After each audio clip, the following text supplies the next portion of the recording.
Orthodoxy 101 for today. So the question I had was, Father, is ever our veneration of the saints too much? Is it ever inappropriate? Does it ever go too far? And that's a good question, because I think some people are already a bit allergic to the veneration of the saints anyway, because you're coming from a Protestant-influenced background. America is mostly Protestant, and Protestants back in the Reformation began to reject the veneration of saints.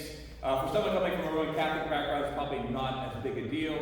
But so probably for a lot of people from a Protestant background, any veneration of the saints is probably a little bit too much or a little uncomfortable. But I would say that it is true that there could be a point where, for an Orthodox Christian, it goes too far and enters in maybe to the realm of superstition. So where would that boundary be? Well, for one thing, we have to look at our prayer life. Are we saying our regular daily prayers, which are directed almost entirely to the Trinity? Are we saying our prayers nightly, every morning, which are to Christ, His Father, to the Spirit? Are we coming to worship and partaking in the church's worship regularly, which almost all the prayers are directed to God directly? If that's the case, then we probably are fine.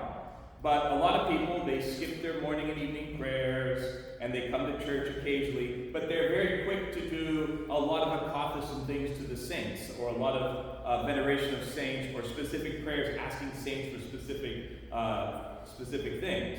And that could be problematic because their hierarchy is off, their structure is off. You put God first, and then we honor the saints because God honors them, right? We ask the saints to pray for us because they're our brothers and sisters. We have to be careful to keep that balance.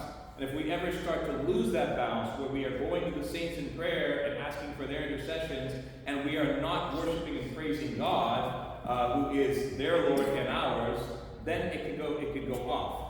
Also, there are some little folk practices. I'm not going to address them all here. There are some little folk practices that develop here and there in the Orthodox world that might be a little bit problematic.